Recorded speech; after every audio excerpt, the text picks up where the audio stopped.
Ladies and gentlemen, distinguished panelists, esteemed discussants, talented artists, performers, and our most wonderful audience, a very warm and hearty welcome to the Listener Nagaland, a festival of orality. I am absolutely thrilled to be your MC today as we gather to celebrate the rich tapestry of oral traditions and storytelling that have been a cornerstone of the Northeast culture for centuries. We are honored to have with us a diverse and accomplished group of individuals who have traveled near and far to be part of this magnificent event. Today, we come together to pay tribute to the power of words and the art of storytelling. The Northeast, with its enchanting landscapes and vibrant communities, has a unique treasure trove of stories, songs, and narratives to share with the world. It is a privilege to have you all here, and your presence truly enhances the significance of this occasion. Our panelists and discussants, each experts in their own respective fields, will guide us through an enlightening journey of conversation and discourse. Our talented artists and performers will transport us to a world of wonder with their presentations. And our audience, both in person and those joining us virtually, you are the heartbeat of this festival. Your enthusiasm and participation makes this event all the more special. We are deeply thankful to those who have made long journeys to be here, as it reflects the dedication and commitment we all share in preserving and celebrating our cultural heritage. Your presence is a testament to the importance of the Listener Nagaland. So, ladies and gentlemen, without further ado, let us embark on this incredible journey of orality where words come alive and stories resonate in the air. May this festival be a vibrant tapestry of voices and stories, a celebration of our shared heritage, and a testament to the power of storytelling. Welcome one and all to the Listener Nagaland, a festival of orality. Let the festivities begin.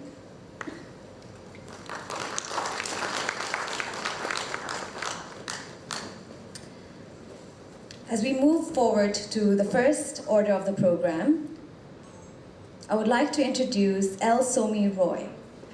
L. Somi Roy is the author of And That Is Why, Manipuri Myths Retold, and its companion book with co-authors Dr. Hindustani Thangjam, The Forthcoming Feathers, Fools and Farts, Manipuri Folk Tales Retold. He is a cultural conservationist and curator and the founder and chair of Imasi, the Maharaj Kumari Binodini Devi Foundation in Imphal, Manipur. I would like to invite Mr. Somi Roy, Imasi Foundation, to give the welcome address.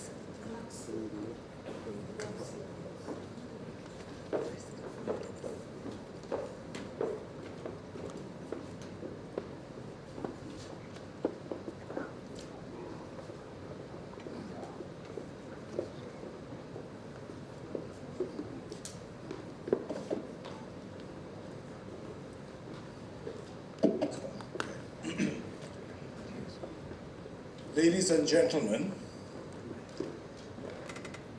thank you for coming today. We are gathered to present the second edition of this literature festival called The Listener. I'm so grateful to one and all for being here today, and I will leave the thank you list for our wonderful festival director, Sentila Younger, to round off the evening. But for now, the listener is called the listener because oral literature has to be heard. It cannot be read. When we came up with this idea of the literature festival for the Northeast, we began to think at Imasi Foundation what kind of literature would be appropriate to the northeast of India. We are largely a region of unwritten literatures, of literatures that are sung, that are recited, that are chanted. Most of our scripts in the Tibeto-Burman language, the family, are not from northeast India. In fact, there are very few scripts in the Tibeto-Burman family of languages. My friend Patrick McCormick, a linguist that maybe Gilvan knows, from Montreal, we counted once, 8, maybe 9, out of like 450 languages. We are largely an unwritten language and literature tradition. Therefore, a festival for the northeast of India, we thought, should be, could be, oral and not written. We played with many tags as we conceptualized this festival. A literature festival without books was one tag we came up with. Frustrated copywriter that I am. We said, literature heard, not read. We also talked about a literature for the Northeast, about the Northeast, in the Northeast, by the Northeast. It's a literature festival for us, by us. So it is very important to realize that sometimes one does not know what one is doing until you start doing it. I mean, for me, that happens more often than I care to admit. Okay, so we wrote up some concept notes and proposals and passed it around. One of my earliest collaborators was Sentila. We are talking about 7 years ago when we started talking about the listener. What would a literature festival for the Northeast look like? We don't publish that many books. Most of our languages don't even have scripts. So what should we do? But as we batted around this idea, it became very important for us to look at our storytelling, because it is our stories that make us who we are. It is our language that offers a clue to what our worldview is like, which is the reason why there are many languages that have words and expressions that cannot be translated into other languages. That's because the power of thinking is not always universal. It's specific to many different languages and cultures. We had no idea it was going to be the decade of indigenous languages when we started this. I had no idea what I was doing or what we were doing. We didn't even talk about the Sentila would bear me out, you know.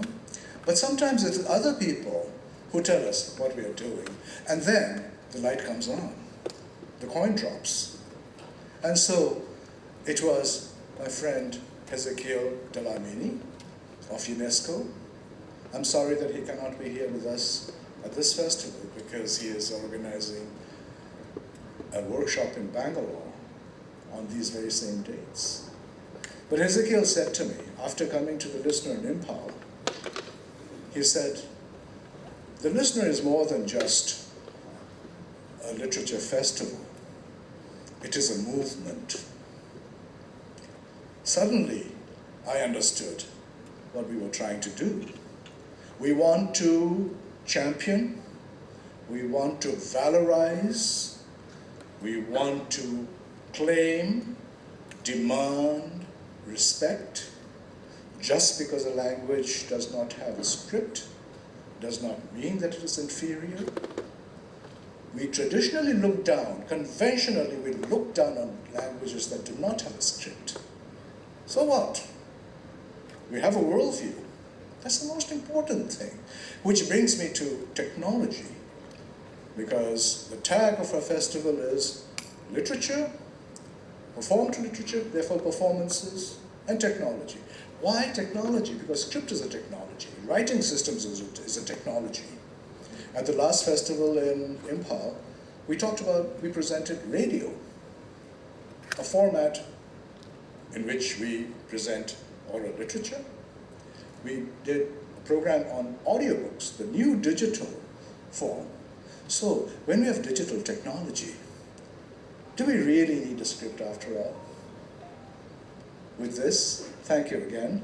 I leave you these thoughts, and let us listen to our literatures together, listen to the connectedness of our roots in this region, and we welcome you to this very, you can't say really very unique, to this unique literature festival without books. Thank you.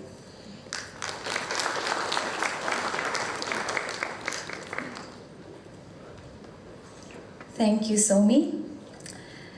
An event such as this needs to begin with a blessing. Our Ao Naga elders will be conducting the invocation chants with a spear. This act is called the Nalaksa. The Nalaksa invocation chants conducted by our Ao Naga elders using a spear signifies a profound tradition. The spear pointing towards the heaven and earth serves as a solemn oath before the god, reflecting the sacred significance of both the dao and spear in Naga custom and the way decisions were made in the Ao village system of governance. Therefore, whatever decision is made today with a spear in hand shall be treated as an oath before God. We are deeply honored and cordially invite our Ao Naga elders, Guru Sangyusang and Guru Chubatozung, to join us on stage and share their sacred invocation, the Nilaksa, with our esteemed audience.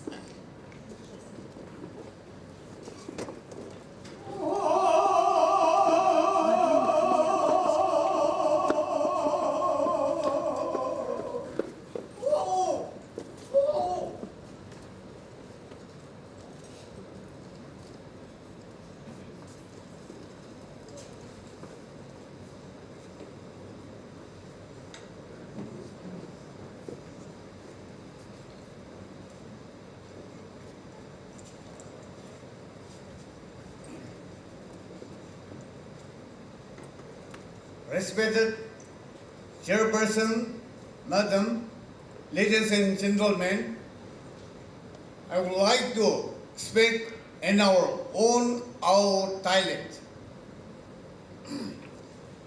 Iba nilasuya Nagalanland awardum Iba yamyayagi Iba nilasunong chimbir Iba chumbiba ya temat iba lier kisio Iba nilya nuyagi anong dogater nilalagi alisongater ta sonamda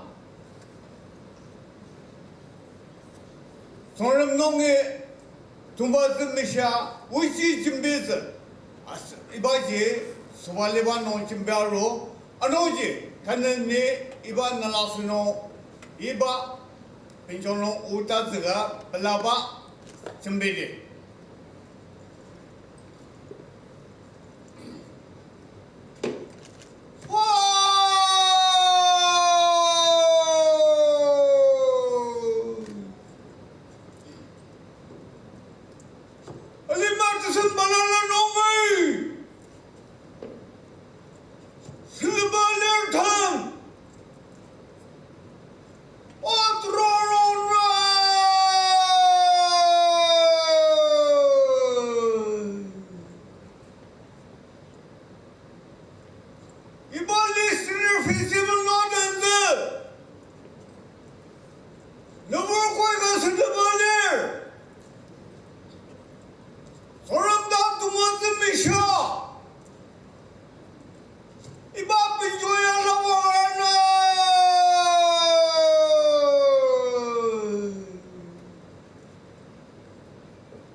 Iba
Check.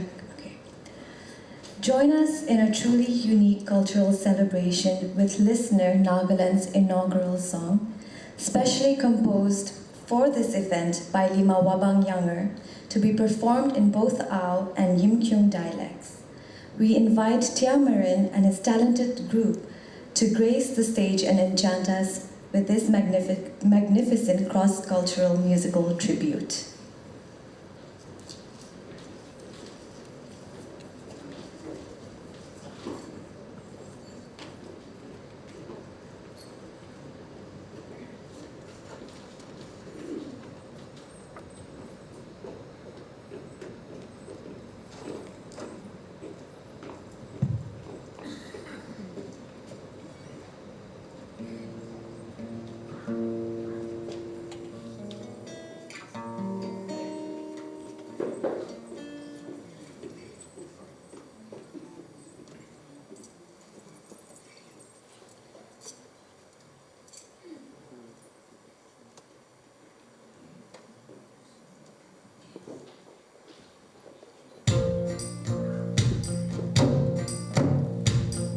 Turbo, la la la, makong ang day. This was spoken by your father. There's such a feel like winning the joy. Words of sweat, words of tears, like footsteps of the past.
Check, yes.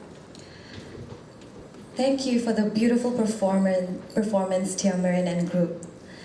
Now, ladies and gentlemen, as we move forward in our program, it is our privilege to extend a heartfelt gratitude and recognition to individuals whose contributions have been instrumental.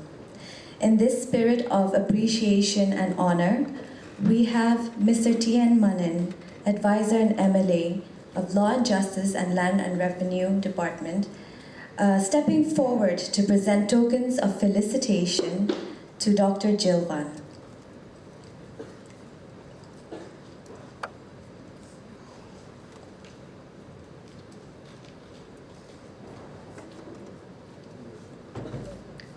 We kindly request Mr. Mannen and Dr. Gilvan to kindly come up on stage.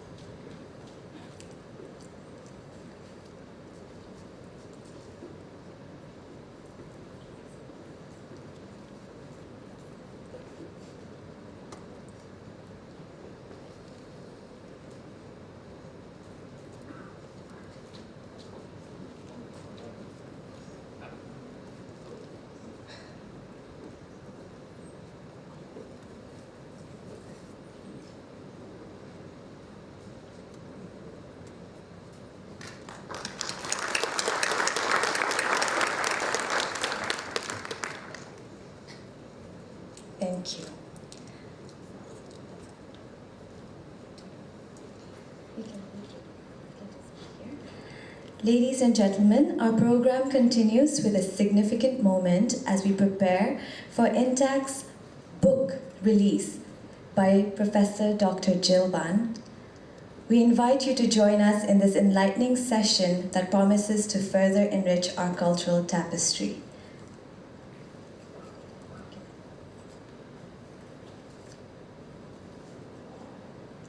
Could we have the book presented? Yes, thank you.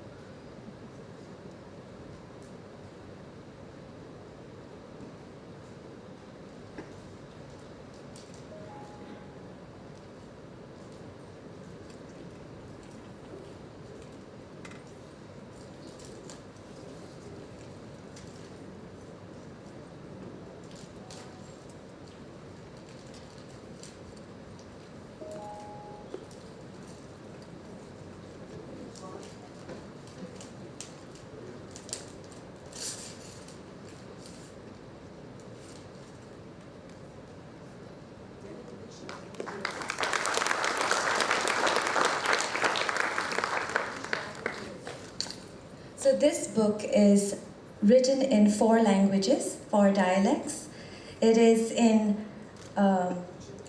Puchuri, Ao, and Lotha, and Tenyide. Thank you so much.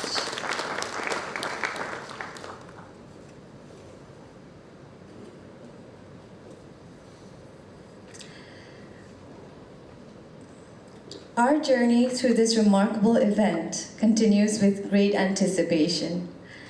We are now about to embark on the launch of the Northeast India Indigenous Peoples Archive, also known as NEIIPA, a significant milestone in preserving our rich heritage.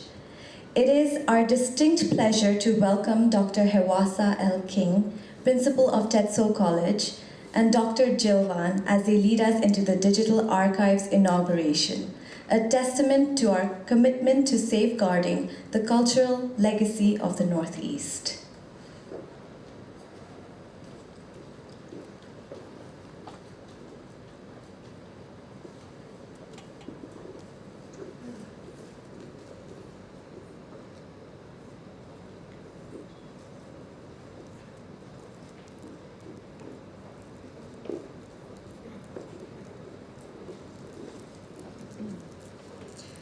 A respected chairperson, our special guest of honor, Srimati Lily Pandya, the Joint Secretary of the Ministry of Culture, Government of India, our keynote speaker, Professor Dr. Gilvan Müller de Oliveira, Head of the UNESCO Chair in Language Policies for Multilingualism, Srimati Sentila T. Younger, Festival Director and State Convener of Intach, Nagaland, our Imasi founder and chairman, Sri L. Somi Roy, delegates, distinguished guests, invitees, staff, and students who are present here this evening.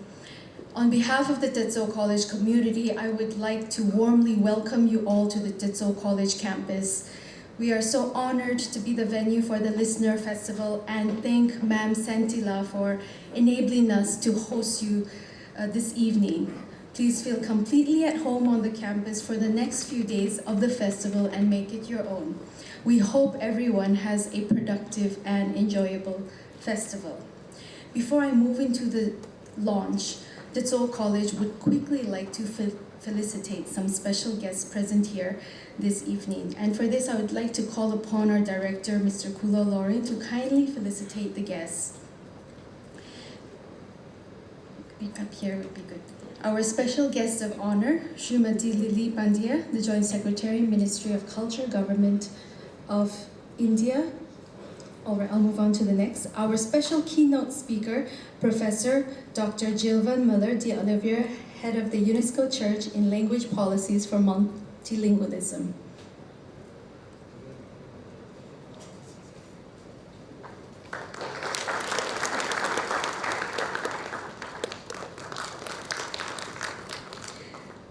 Thank you. Srimati Sentila T. Younger, our Festival Director and State Convener in Intach, Nagaland.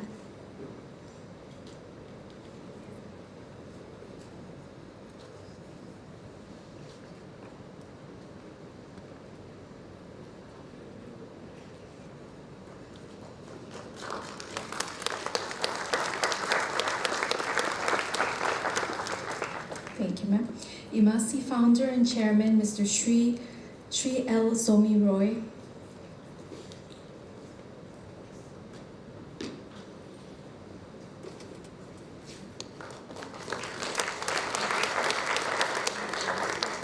Thank you, everyone. Moving on this evening, it gives me immense pleasure to take this opportunity to introduce you to the launch of a project that was formally initiated at the start of this year in Tetso College. This project is known as the Northeast India Indigenous Peoples Archive, NEIIPA in short. NEIIPA is a non-profit, open-access online repository and community initiative dedicated to preserving the rich cultural heritage of the indigenous peoples of Northeast India.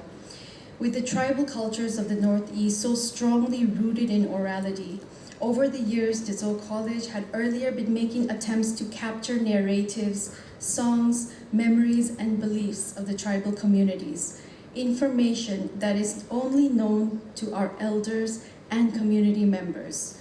NEIIPA arose out of the visible lack of availability of material and readily available knowledge for researchers, scholars, or just anyone wanting to know or see more about the tribes of Northeast India. Some of the earlier attempts done by the college worked, while some could not be saved. But all of these attempts gradually led us to form a community engaged in exploring ways to preserve the region's culture, heritage, and language, which is one of the reasons that today, the 2nd of November, we choose to take it beyond the Tetso College community into the public domain. NEIIPA invites everyone to contribute to this project by submitting audios, visuals, or videos. I invite you all to be a part of this mission to safeguard Indigenous knowledge, language, and learning to ensure that these vital aspects of heritage are not lost to the passage of time. As we launch this archive today, we are aware that the NEIIPA concept may not be the first of its kind, but what NEIIPA is that it is a sincere and genuine attempt to provide reliable cultural and historical content of Northeast India to the global audience through a sustainable community of engaged thinkers. That is the vision of NEIIPA. We also hope it will be able to aid research scholars in their work and promote further research studies from the data available on the site. I would now like to call upon Dr. Wicham Dimbo, the convener of the NEIIPA project, to join me on stage to help me present NEIIPA.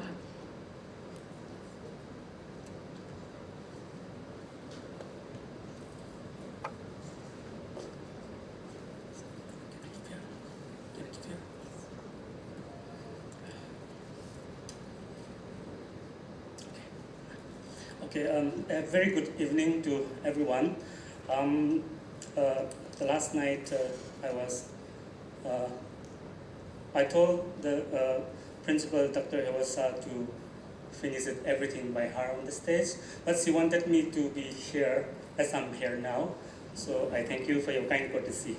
So with the fast disappearing pace of our language, where every single knowledge of our way of life is embedded, this work is so dear to me, and when I joined here,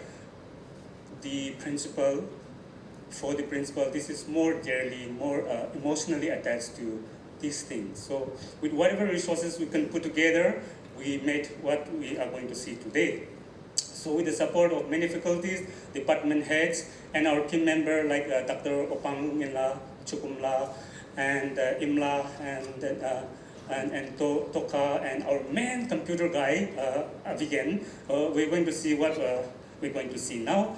And also, I want to thank all the depositors already deposited, like 45. So wonderful! You are exempt to our project, and also exempt to our community. Your language will be safe and will be like resonating, reverberating forever because of what you did today. So thank you. With that, we would like to call upon Dr. Gilvan to kindly come and pronounce the launch.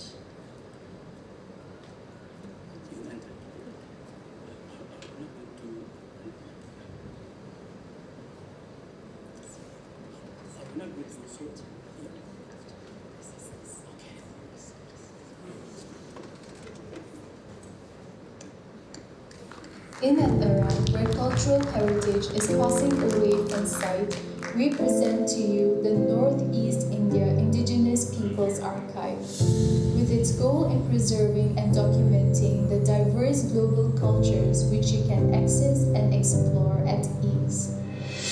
NEIIPA is designed in a way that it provides an ultra-careful guide directing those individuals who wish to treasure the rich intangible heritage. Credited with notable representatives dedicated and thriving towards the preservation of the unique identities and cultural tradition of one and all. NEIIPA, an initiative of Tetso College.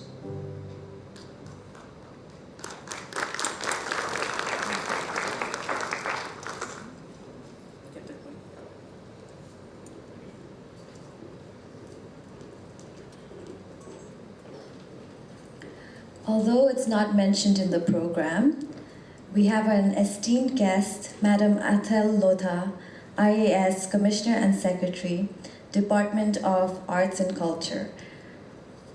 We would like to invite her on stage to share a few words with us.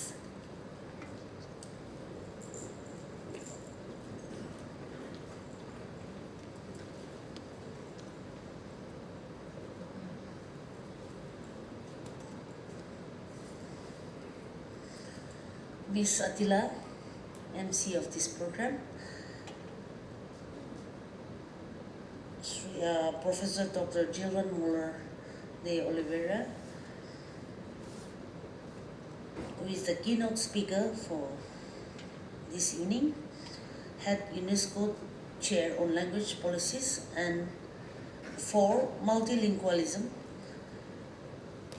Sir Mannen, IAS retired, Honorable MLA and Advisor, Law and Justice and Land Revenue, Government of Nagaland, and his lady wife, Ma'am Mannen, IAS retired, resource persons, the organizers of the prolific event, and all the participants and all the invitees. On behalf of the Department of Art and Culture, Nagaland, I would like to extend a warm welcome to each one of you to Festival of Orality, the Listener Nagaland, a capacity building workshop under the initiative of Ministry of Culture, Government of India, and organized at Tetso College, Dimapur. The importance of intangible cultural heritage as a mainspring of cultural diversity and a guarantee of sustainable development cannot be ignored. Intangible cultural heritage is manifested inter alia in multiple domains, including oral tradition and expression, performing arts, social practice, like rituals and festivals, knowledge and practices concerning nature and traditional crafts making. The state of Nagaland, along with its sister states of the Northeast India, are host and inheritors of unique traditions which provide the historical frame with which the people can connect, identify with, and around which the sense of peoplehood and the historicity of their cultural experiences are constructed and anchored. The process of globalization and social transformation alongside the conditions they create give rise to grave threats of transformation alongside the conditions they create it rise to grave threats of disappearance and destruction of the intangible cultural heritage, in particular owing to a lack of resources for safeguarding such heritage. Communities, in particular indigenous community groups and individuals, play an important role in the protection, safeguarding, maintenance and recreation of the intangible cultural heritage, thus helping to enrich cultural diversity and human creativity.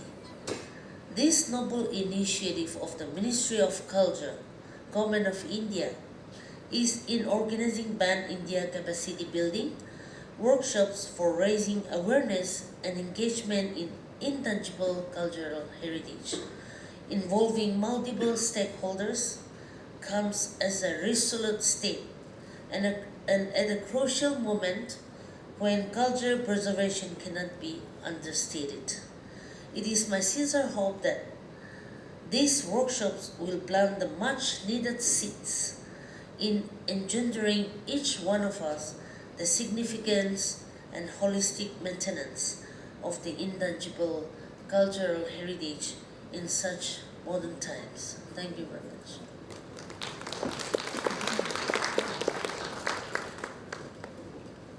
Thank you so much. We are honored to have with us Mr.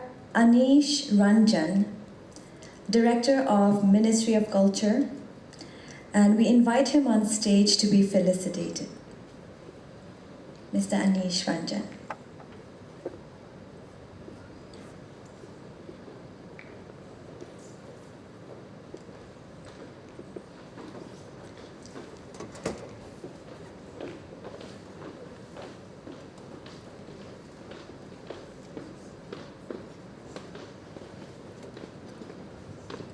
Is Mr. Ranjan here?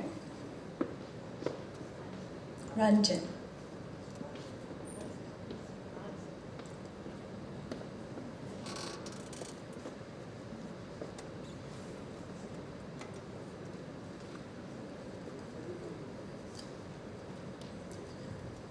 I believe he's not here with us at the moment. So we will move on to the next order of the program. Professor Dr. Gilvan Oliviera is an associate professor at the Federal University of Santa Catarina and head of the UNESCO Chair in Language Policies for Multilingualism, based at UFSC, which involves 31 universities in 16 countries. He was the director of the Institute for Research and Development in Language Policy in Florianópolis, Brazil, and executive director of the International Institute of the Portuguese Language of the Community of the Portuguese Language Countries in Cape Verde, developing projects such as the Common Orthographic Vocabulary of Portuguese, associated with the 1990 Portuguese Orthographic Agreement, and the Portuguese as a Foreign Language Teacher Portal. His publications focus on language policies, particularly multilingualism and minority languages, and the social history of languages. Please give a warm welcome to Dr. Gilvan Oliviera to address his keynote speech.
Ladies and gentlemen, it's a pleasure and an honor to be in Nagaland for the first time. I would like to congratulate the organizers of this event, especially in the person of Somi Roy and Mrs. Younger. And of course, for us linguists, it's very important and very pleasant to be in multilingual countries and multilingual situations like Nagaland. I thank you very much for the invitation. Our UNESCO chair on language policies for multilingualism has now a few years of work. As said, 31 universities in 17 countries, working in 11 different languages. That is much if we think that only 70 languages are used in the world for higher education. Less than 1% of the languages are used for higher education. So this hierarchical situation of languages is always in our focus of research. Our chair connected multilingualism in languages with questions that are important for the societies today.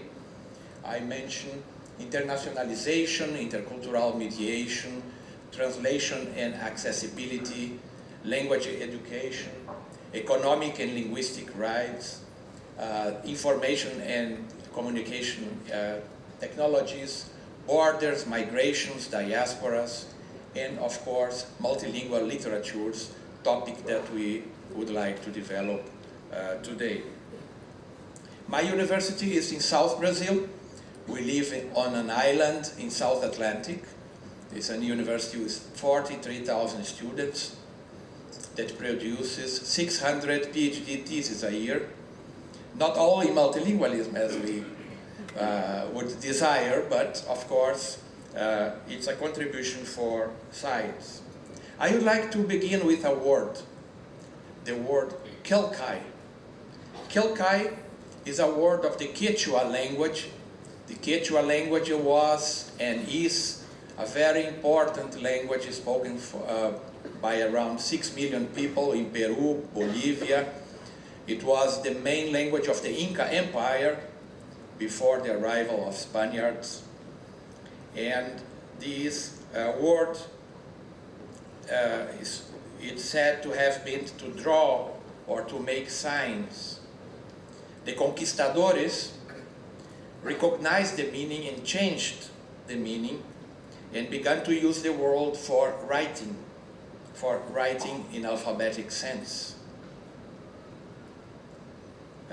If we jump from Peru to Mexico, much more to the north, we find this kind of book. This book has 39 pages. It is 11 meters long, and it describes divinatory rituals that mobilize hundreds of people at once.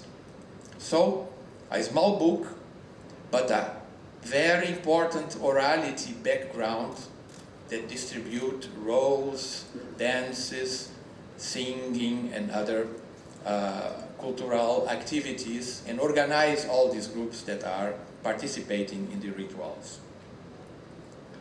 From drawing to writing, the verbal story only serves as a metaphor for deeper changes.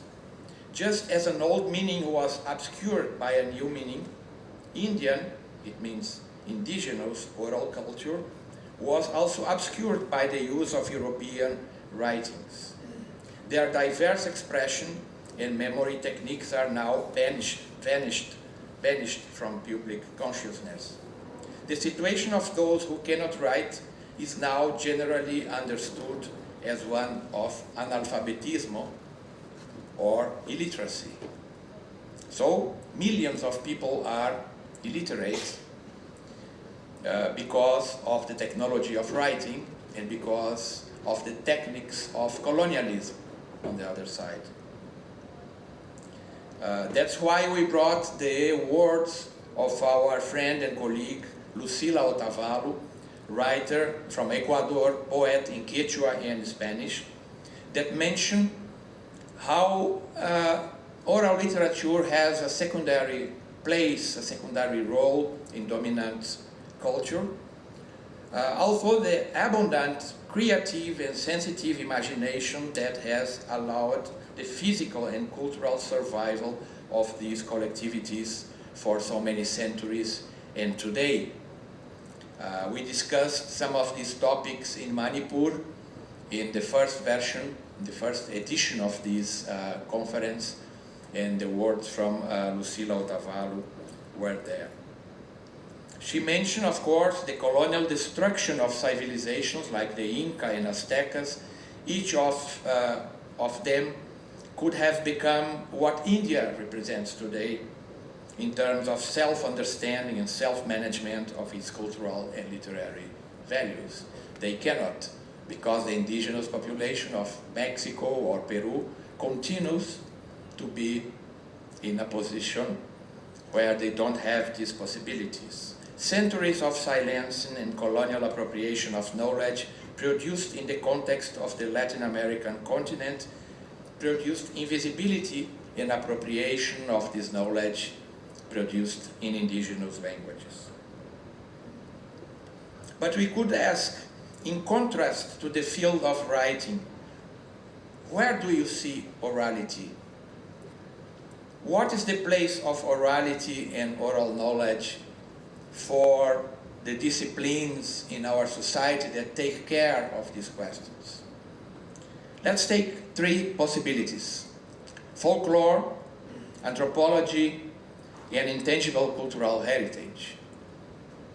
Folklore. Folklore, as you know, is an expression of the 19th century romantic nationalism. What was the importance of folklore? Popular culture was a window into the past of a people, contrasting always with erudite culture, with the true artists of the dominant cultures. The idea of documenting cultural practice before it disappeared embedded the idea of the inevitability of its disappearance as an archaism. So folklore was interested in documenting the past, in finding in the past the connections of a people to their roots, to the nobilization of the history of a people through the popular roots of culture. Anthropology was born as a colonial management technique, restricted to the colony. There was no anthropology in the metropolis. So it had a complementary distribution to folklore. Folklore was applied to the popular classes of the colonial powers, and anthropology was applied in the colonies. It aims at a scientific description of human cultures as a whole and invested heavily in more formalizable relationships characteristic of sciences, such as kinship relationships, for example. Theoretical interests are very strong. That's why we can speak from functional anthropology, we can speak from structuralist anthropology, even a Marxist anthropology in some cases. And what about intangible cultural heritage? ICH aims to change the effective place of cultural products and producers. ICH, intangible cultural heritage, is not interested in the past, it's interested in the future. It's not interested in describing only culture. It's interested in changing the place of culture and bringing diverse kinds of equality to the discussion of culture. So, of course, I'm not making fully justice to folklore and anthropology. I'm making a simplification, just to contrast what is the interest for the past, what is interest for the present, and what is interest for the future. Of course, folklore and anthropology are two dialogue partners of ICH, the first dialogue partners that I would like to mention. Let's see what are the other partners of this area we are calling intangible cultural heritage. One second characteristic of ICH is its dynamicity. It's dynamic, constantly changing, contrasting with a more perennial and static character of material cultural heritage. So, if we think in the ground concepts of heritage, we must go back more than 250 years in the past, to the moment of creation, for example, of the British Museum in the middle of 18th century, one of the first that opened its collections to the public and preserve a wide range of cultural artifacts. More important even is the French Commission for Historical Monuments, created during the French Revolution, that was a precursor to modern policies for the preservation and conservation of cultural heritage. Many of the concepts that you use in ICH come from this material heritage. So that would be the second partner, dialogue partner from ICH, the long history of considering buildings, bridges, forts, and other milestones of human memory and history as important an element of conservation. For safeguarding of the intangible cultural heritage, we must mention the Convention for the Safeguarding of the Intangible Cultural Heritage to 2003. But of course, it was already a product of many practices, many experiences that the member states of UNESCO had had. For example, India. India began to consider heritage few years after independence. Since the 50s, India has many programs for heritage. So I would mention this convention as a product of the effort, of the national effort of countries to organize the field, to develop concepts, to bring innovation, and to make this field wider and wider every decade. Intangible cultural heritage is and brings and forms identity, recognizing, safeguarding, and celebrating cultural practices, traditions, knowledge, and skills that are passed down from generation to generation and are considered vital to the cultural identity of communities and societies. But what is the difference between culture and identity? We could say that cultures are the beliefs, the interactions, the organizations of the way of life of peoples. For identity, people take some elements of cultures, more elements or less elements, or only one element. Sometimes identity is only religion. Sometimes identity can be only language. Sometimes identity is exactly what our neighbor is not. It's the difference to our neighbor, the contrast to the other, the establishment of borders between us and the others. One important characteristic of intangible cultural heritage is it does not belong only for the people that produce this cultural heritage. It belongs to everyone. It belongs to the nation. It belongs to the world. It has a universal character. It is a lesson for humanity. Each one is a lesson for humanity. That's why UNESCO mentioned that ICH is a peace strategy. Why a peace strategy? Because strong identities exclusivist identities based on the love for oneself led to conflicts as they dehumanize other human experiences. ICH takes place in collective, multilateral context. At the same time that I celebrate my tradition, I celebrate the tradition of the others. I celebrate the diversity of traditions. We cannot consider ICH alone, but always in the context of multilateral relations and relations with the others. That's why international cooperation is the field where ICH realizes its full potentialities. ICH needs a methodology, how to register, how to identify, safeguard, and use ICH in education and awareness. So, identification and registration produce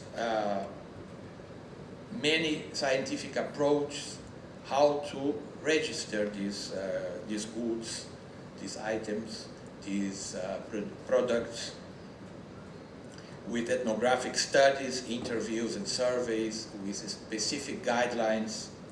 Safeguarding need other kind of measures, is made after registration and identification. It may involve creating museums, cultural centers, promoting festivals and events that celebrate traditions, like here, for example. In that point, data sovereignty is a very sensitive point. How can the community keep ownership, control, have the management of the intangible cultural heritage, and especially how can the community keep the benefits, the economic, political, sociological benefits of ICH. The data sovereignty is being discussed in many contexts. Diverse proposals are on the table for sovereignty, and especially open database connected to UNESCO as the UNESCO Atlas of World Languages are a guarantee that this sovereignty could be kept. Then education and awareness. How can we include this topic in school curricula? I see here so many students. Do we have in your faculty, in your courses, discussions and uses of intangible cultural heritage? Could we have this approach in education? The fostering of community participation as a strategic point to guarantee intergenerational transmission of the knowledge, for example, is a sensitive point. Considering 2 points of view, 2 strategies for recognizing ICH. On one side, the monumentalization of masterpieces, considering that some products are really heritage, but not all of them. And on the other side, the valorization of the process of production, the valorization of artists, the permanent stimulus to the production, the building of audiences, and the circulation of goods on a permanent basis. My question, to come to the last part of the speech, is: can languages be intangible cultural heritage? If we see the history of this topic, we see that intangible cultural heritage keeps expanding, keeps including new objects, new relations, new possibilities. Till sometime in the past, people would see that languages are just the repository of cultural heritage, not languages themselves were heritage. But now this topic is expanding, and we had in Brazil one of the first experiences in the field through the National Inventory of Linguistic Diversity, created 2010. It was a very tense begin, because the Service for Heritage had many difficulties considering languages as heritage. How should it be done? There were no other experiences before that we could follow. So the idea was to take the languages that are constitutive in the history of the nation and to consider them as a heritage, to create a policy for documentation, a strategy for mobilization of language communities. It took 5 years, since 2005 till the federal decree of 2010 that has created the system. In a country like Brazil, with 180 different indigenous languages, 56 immigration languages that are already in the country 200 years or 150 years, 120 years. 22 sign languages, many of them indigenous sign languages, and 1 official sign language.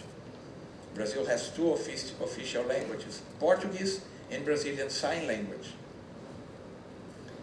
besides Afro-Brazilian languages and Creoles. But very differently from India, in Brazil, 98.5% of citizens speak only Portuguese. So this big number of languages are spoken by less than 2% of the population, and still they are there, and still they are citizens. So Brazil is the 9th most multilingual country in the world, but has 98% of monolingual population. Let's see what the federal decree says as kind of inspiration for our discussion. First is that languages must have the character of relevance for the memory, history, and identity of the groups that make up Brazilian society. So, the decree recognized that there are groups in the society. In that case, linguistic communities are there. Second, it understands the national inventory as an instrument of identification, documentation, recognition, and valorization of languages, referred to identities and memories of different groups. In that case, when we see the guidelines for recognizing languages in the National Inventory of Linguistic Diversity, it's not very far from what UNESCO has developed after for the UNESCO World Atlas of Languages. In this case, we have similar questions, similar demands. Where is the language spoken? Who are the people that speak the language? Which is the territory where the language is spoken? Which are the productions in literature, in music, in other cultural aspects in that language? How the language is present on internet and digital world. So these questions lead to concrete establishment of the universe of these languages. The UNESCO World Atlas of Languages that was developed after 2017. Now many countries are working in the introduction of its data. I am the focal point for the introduction of Brazilian data in the Atlas. We have the opportunity to compare the policies for ICH and the UNESCO Atlas of World. Last one. What happened to the languages that are represented or are recognized as heritage?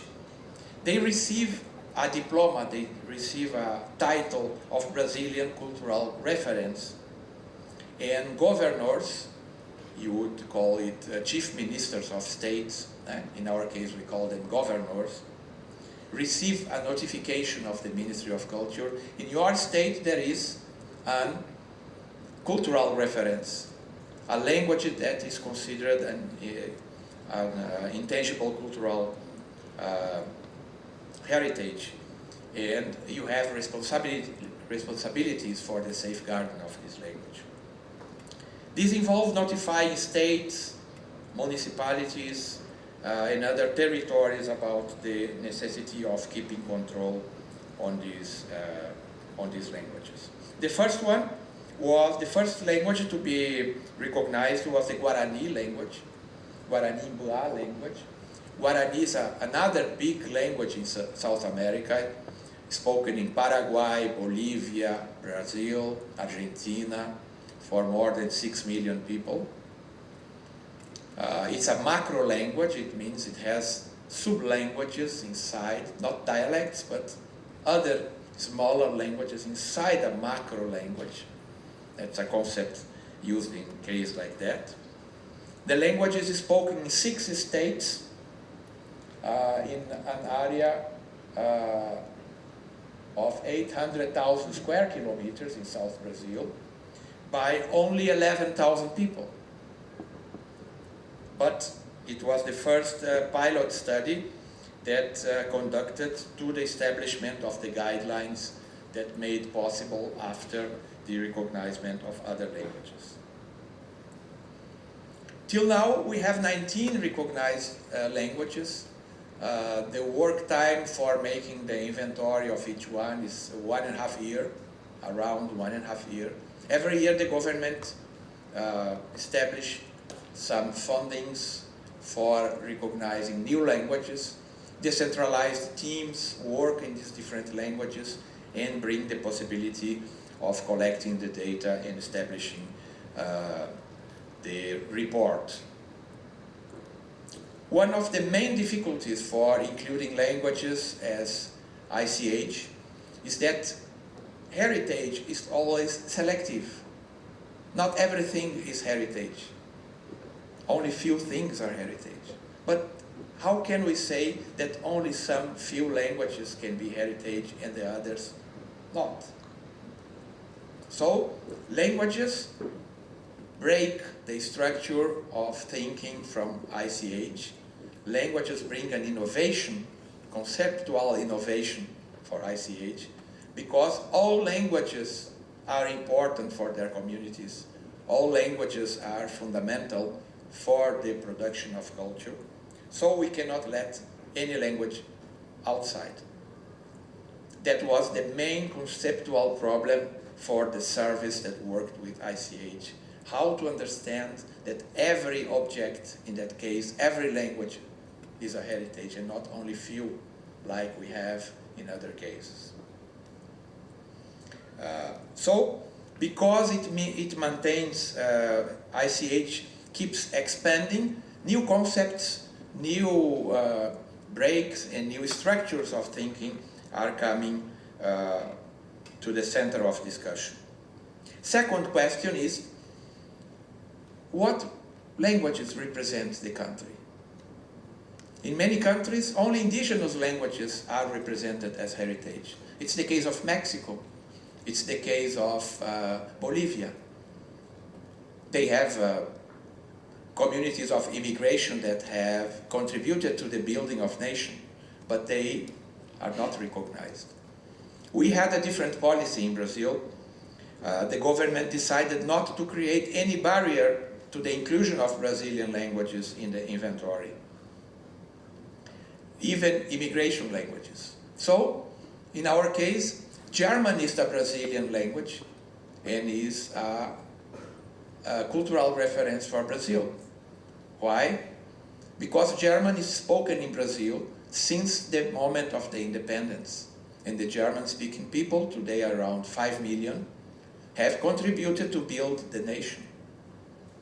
So, African languages that came with slavery, immigration languages that came and worked for the nation, and indigenous languages, Creoles that have been created in the country, and even border languages that keep the contact between us and our neighbors can be included. So, our policy is a policy of including all languages, and it contrasts very strongly to other countries that have a very specific idea of themselves. What means to be Indian and what should be considered Indian languages is a decision of the country. What are Mexican languages is a decision of Mexico. And so we have here many possibilities in the intangible heritage to consider the image of the nation and how the nation is capable of including or not different groups and different sociological experiences. The mother tongue of my mother is that one, Honsurukish. My mother was very repressed not to speak her language when she was a child.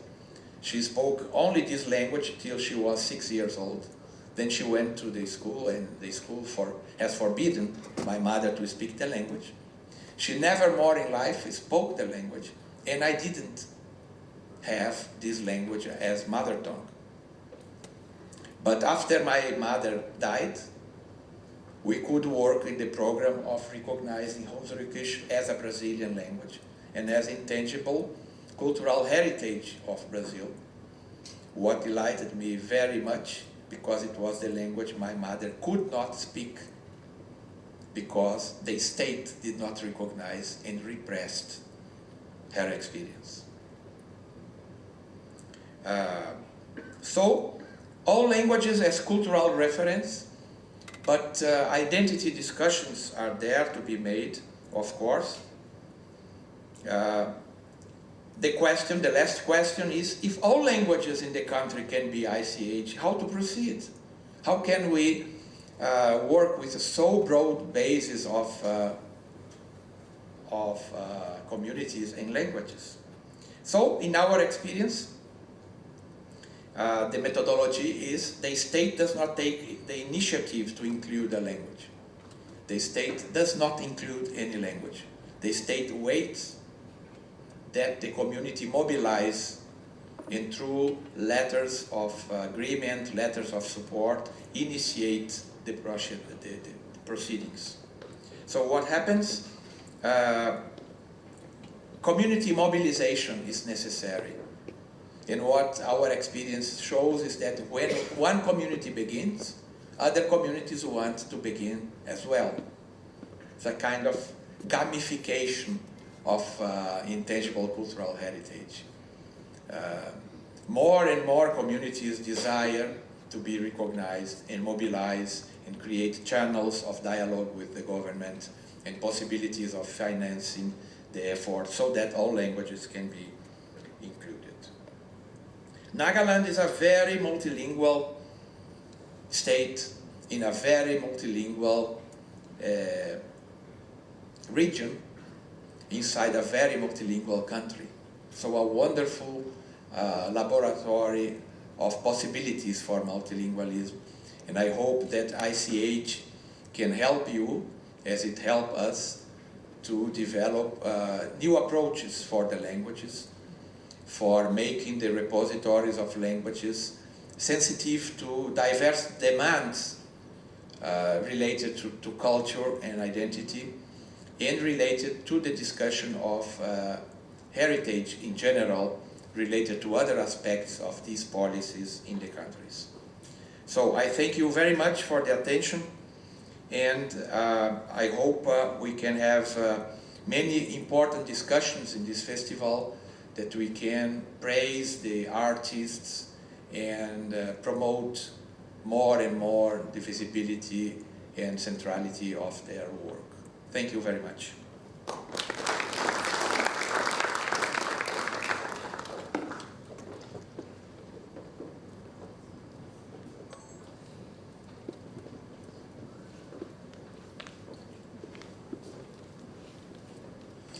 Thank you so much for delivering such an insightful and educational keynote address.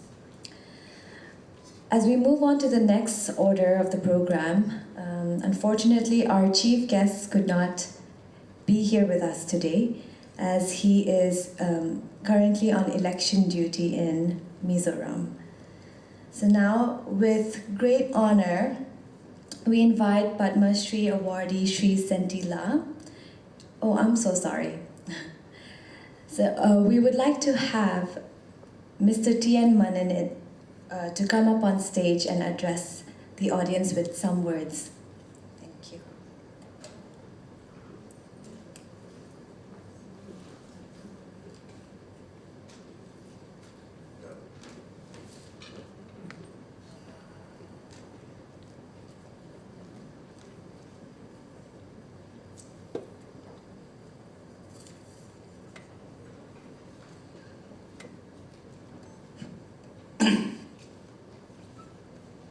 Miss Atila, the campaign, Sentila, the chief organizers, Professor Dr. Gilvan Müller, I hope I pronounced your name correctly, ladies and gentlemen, and all the people present here. I come here as a member of Intach actually, to listen or to be part of the listeners, but I've been honored to take the place of the chief guest. I hope I'm not really a very poor substitute anyway. I've got nothing much to say.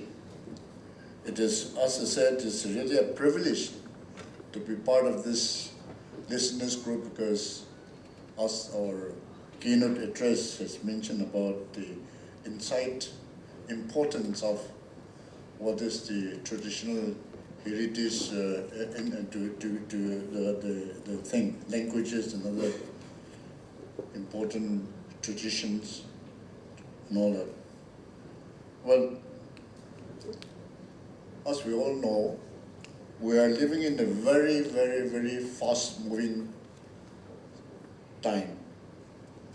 Digitalized world, the technological world. It's really a very crazy kind of a world.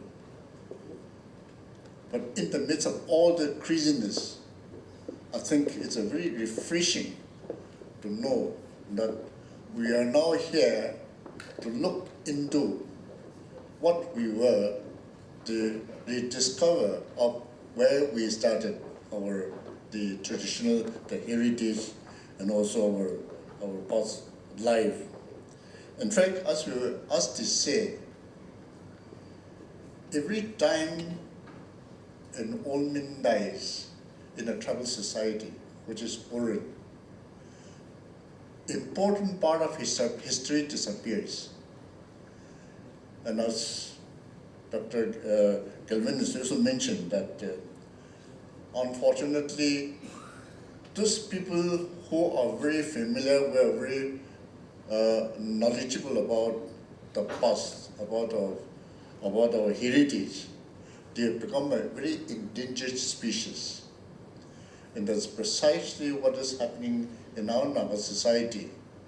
Naga society is a very small society, unfortunately, but at the same time, it's a very rich diversity society. We believe in unity in diversities, but unfortunately, some of our traditions is being very badly treated. And in fact, it is unless we really rediscover and also renew what we were, I think very soon, many of them, like the fauna, flora and fauna, disappearance of flora and fauna, even a tradition can also be really disappear from our society. Well, that reminds me that Dr. Gilvan, that since you are from Brazil, all the way from Brazil, in fact, when we were young, we were told that the Brazil is the lungs of the world because of the very rich kind of rainforest area. I only hope that, I want to convey in the name of the Naga people that to at least save the rainforest area in Brazil and also the indigenous people, that's it, because it is very exciting to say that Indians, the so-called Indians, of course, it's been a misnomer why they were called Indians. But then again, they are also becoming endangered kind of a people. So we have really, I think, really concerned about all that. Well, I can only see that it's a very, very good opportunity for especially youngsters to know what is the traditions, what is the our way of life that we were, and to rediscover all these things. I think in the next few days, as mentioned here in the program, I think a lot of good, exciting kind of program will be worked out. I only hope that all of us, I think I would rather prefer to be a good listeners than the speaker here, because I think our chief, the keynote addresses already mentioned all the things which is very important for next 3 days in this.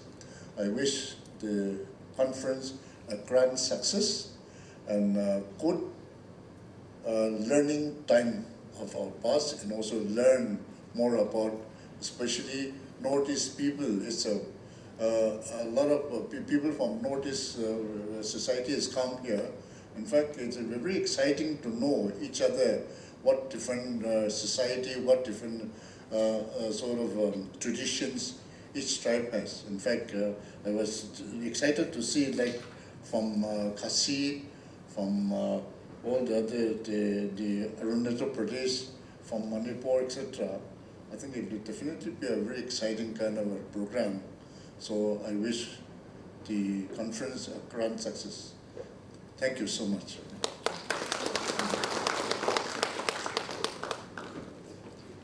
Thank you, Mr. Tian Mannen, advisor and MLA, for your words of encouragement.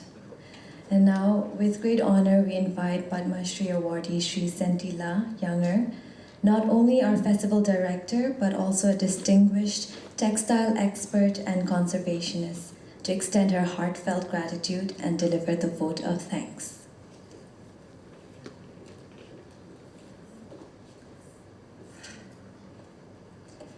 Good evening, and I'm Sentila T. Younger, the festival director, and thank you everyone for being here this evening to the inaugural of the Listener Festival, a festival of orality. On behalf of Imasi Foundation, Intach Nagaland Chapter, Media Management Group for Literacy and Development, and financial consultant of the listener, Mr. Sanjeev Pad Bihari, I am glad to be standing here to express my vote of thanks.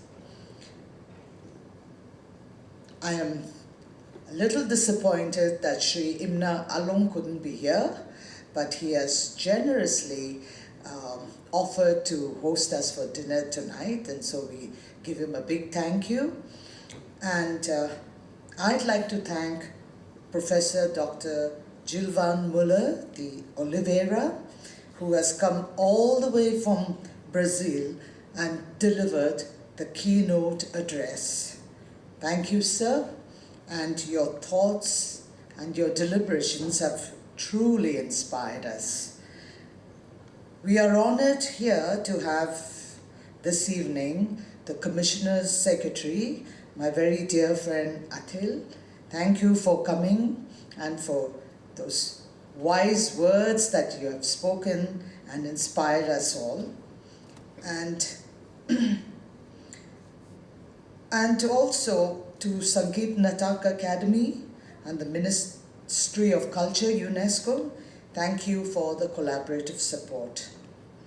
I thank Dr. Dalando Kating, Vice Chancellor, the Northeast Christian University, and Dr. D. Kanadure, Vice Chancellor of St. Joseph's University, for their support and cooperation. And to Kvulo Lorraine, Managing Director, Tetso College, who full-heartedly engaged with Intach Nagaland from the day we started a conversation on the listener, along with the principal, staff, volunteers, and everyone who has worked diligently in putting together the Listener Festival. A very big thank you to all of you. Finally, but importantly, I would like to express my thanks to all of you present here for taking time out of your busy schedules to grace the occasion. Your presence has added an extra spark to this event and made it even more special, as I shall look forward to your continued participation in the following days of the Listener Nagaland. I thank you once again, and in a short while we will start the concert, so kindly enjoy the music performances that will follow.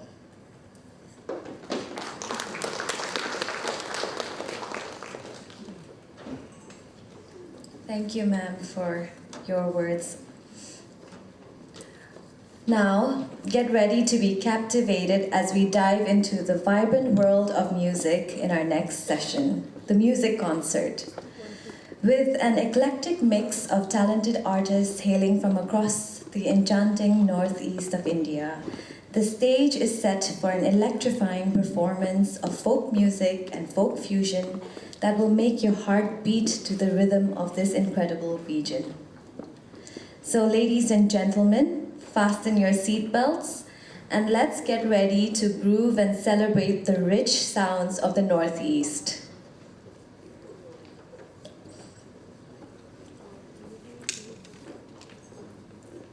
The Thuva Shelepeta, also known as the chicken dance, is a performance by the Chakhesang Züve cultural club depicting the life cycle of chickens, originally choreographed by Vesvuzo Pesau. The accompanying song highlights the irony of a chicken's life, emphasizing their vulnerability as domestic fowls. The Shelepeta, a group dance from the Chakhesang tribe of Nagaland, was traditionally performed during the Sekrenye festival and feasts of merit. The dance reflects a spiritual perspective on life and death, with dancers singing melodious songs and demonstrating complex footworks as they move in intricate patterns. Today, it has become a cherished part of various special occasions. Ladies and gentlemen, please welcome the Chakhesang Züve cultural group from Unity Village.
Thank you so much for such a captivating performance. And now we journey to Kongthong village with the Kongthong village ensemble from Meghalaya, where a melodious tradition makes it the whistling village of India. The mothers delve into the heartwarming practice of Jing Ruai Yaobe, where each child is endowed with a unique tune, serving as a vocal identifier throughout their life. We now invite the Kongthong Village Ensemble to grace the stage.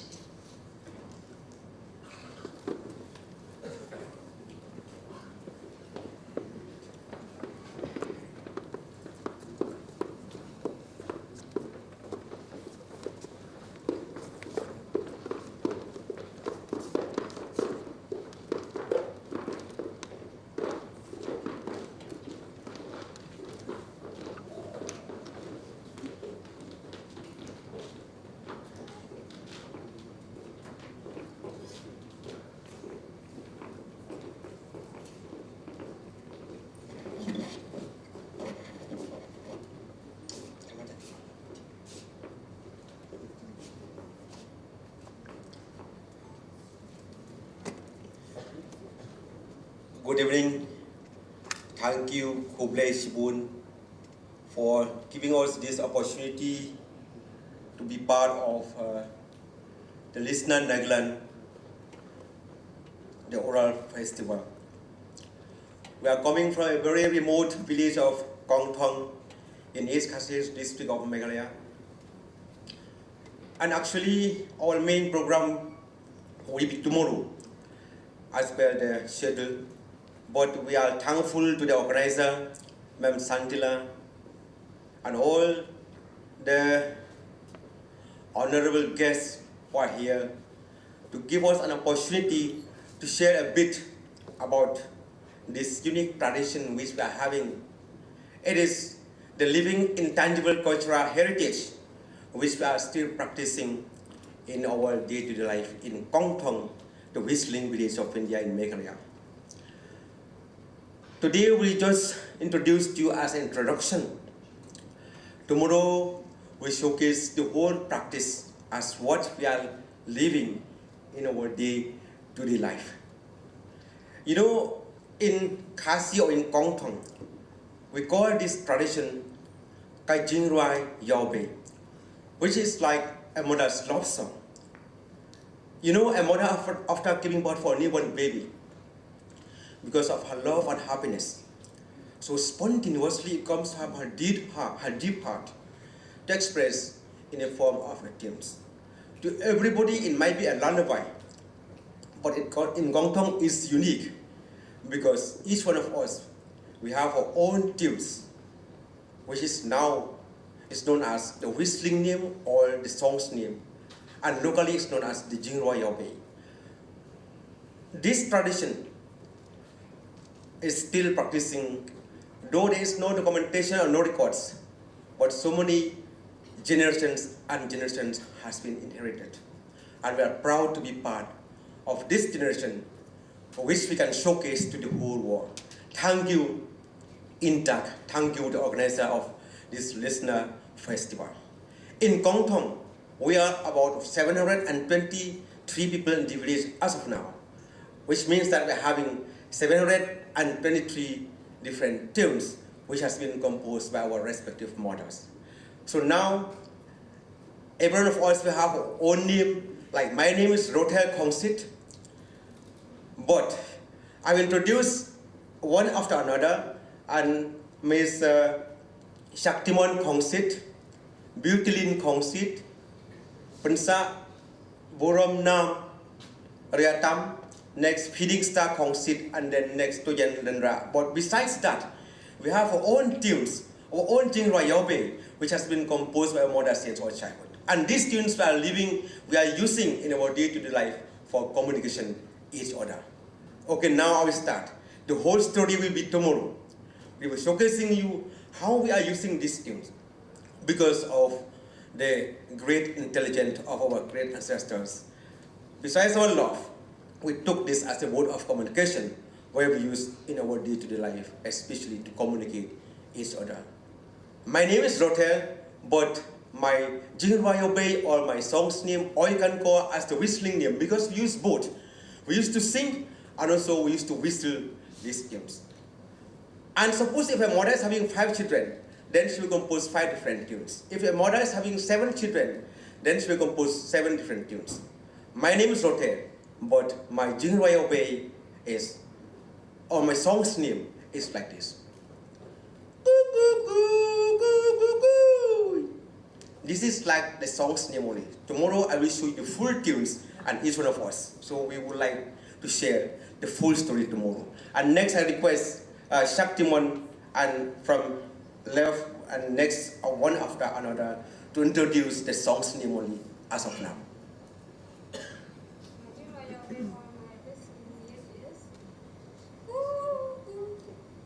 My Jingrayo Bay is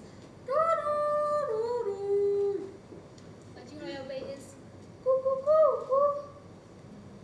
My song's name or my Jingrayo Bay is My Jingrayo Bay or my song's name is. So this is like the short version only. You want to hear the full tunes of mine and the rest I will show tomorrow? Okay. See, the full tunes of mine or my whole Jingrayo Bay is like this.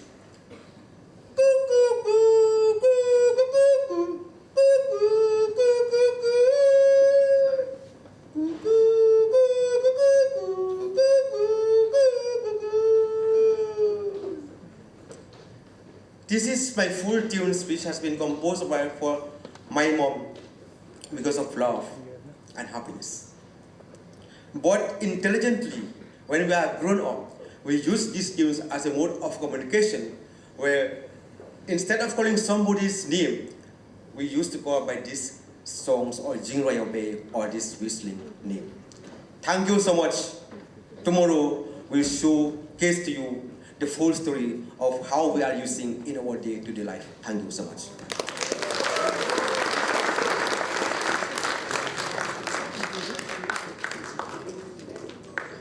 Thank you so much, Kong Tong. Thank you so much to the Kong Tong Village Ensemble. The whistling tradition and the heartwarming Jingerwai Laube practice truly left us enchanted and wanting more. And we look forward to tomorrow's performance by y'all. So we move forward to the next order of the program. And it's supposed to be Dr. Dilong Padung, but unfortunately he's unable to join us today due to a family emergency. So therefore, we will be moving to the next order of the program. Now we introduce Ashi and Ayen, the folk fusion duo, comprising of Yakshi and Wongyen La Yimkyung. Their unique blend of folk and contemporary rhythms celebrates local cultures and has garnered significant attention, especially with hits like Hilun Sasa. Please welcome Ashi and Ayen.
Look, check, test, check.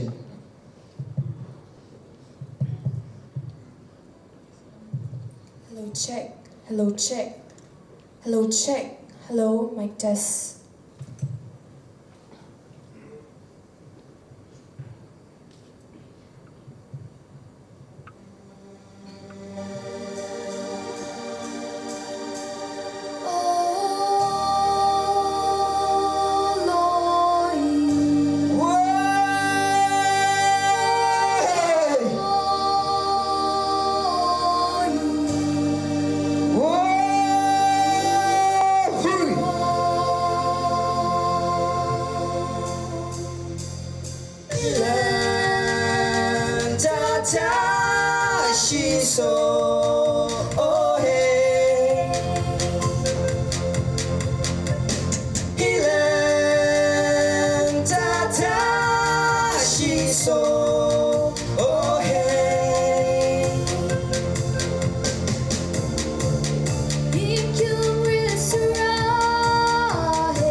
Surah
haji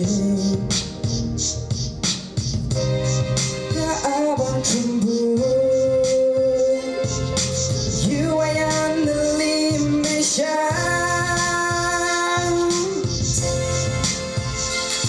lung hatna isa pisha got rima itisilisala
Check. Okay. Thank you, Ashi and Yin, for your captivating performance. And now, ladies and gentlemen, brace yourself for an electrifying finale as we present the dynamic duo, Mr. Tiameren Iyer and Miss Linen Jamir.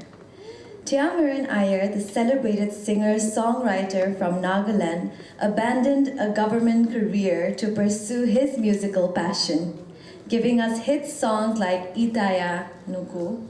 Joining him is Linen Jamir, the musical prodigy from Ungma village, who started her extraordinary journey at the tender age of 3, under the guidance of her father, the frontman of Teruto Naro.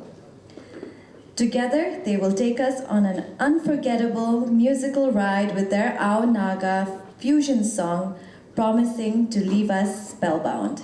So ladies and gentlemen, Tiameren Iyer and Linen Jamir.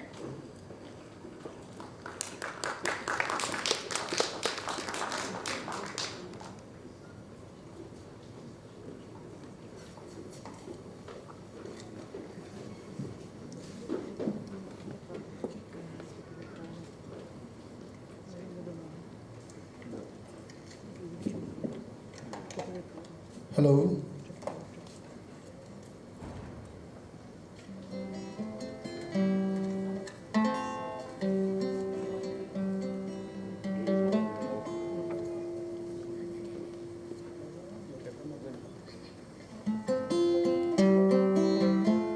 Good evening, everyone. This is a lullaby in Ao. Our forefathers used to carry their young ones in the back and used to sing the song. This is an improvised one, a fusion one.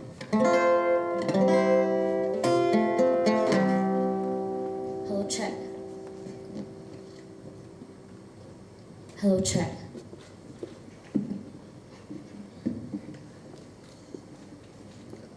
Hello, check.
that was it.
Now Lennon will take over the stage.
She done the answer, I send the song.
Wasn't that such a beautiful performance by Mr. Tiameren, Ayer, and Linen Jamir?